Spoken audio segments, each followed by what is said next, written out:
Sejarah itu penting, Bung, tapi masa depan juga tidak bisa diabaikan. Dan IKN adalah bentuk tanggung jawab terhadap masa depan.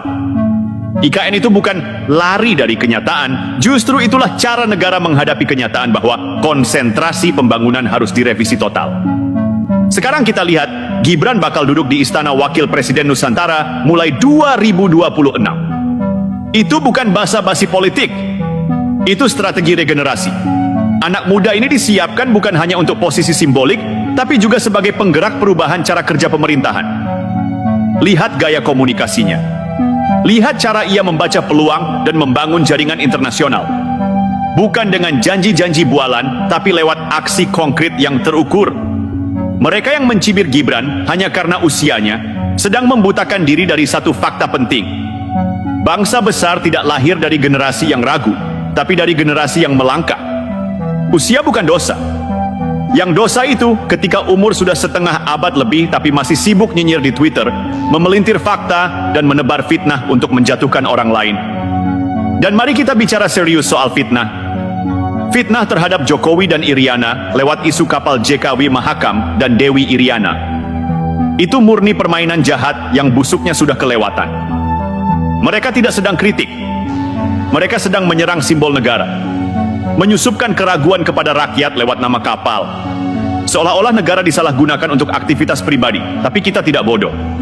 Klarifikasi sudah keluar. Penamaan kapal itu murni pilihan perusahaan pelayaran. Tidak ada kaitannya dengan negara, apalagi dengan presiden. Tapi apakah fitnah itu berhenti?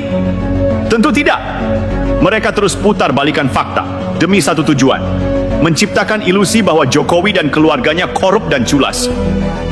Padahal realitanya jelas. Jokowi adalah presiden yang kerja. Iriana adalah ibu negara yang bersahaja. Tidak silau dengan kemewahan, tidak sibuk pencitraan, dan tidak pernah memakai jabatan untuk memperkaya diri.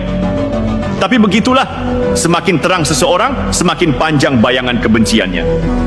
Dan kita tidak boleh diam melihat tokoh-tokoh yang membawa harapan justru dihantam tanpa belas kasihan oleh mereka yang tidak punya kontribusi apa-apa kecuali kekacauan. Ini bukan lagi soal politik, ini soal harga diri bangsa.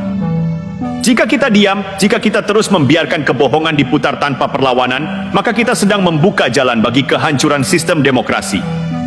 Kita memberi ruang bagi buzzer gelap, akun palsu, dan elit busuk untuk mengambil alih ruang publik.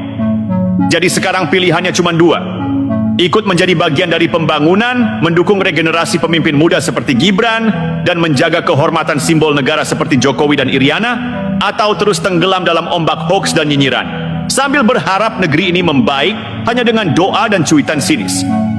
Indonesia sudah di jalur yang benar, tapi suara rakyat harus semakin lantang.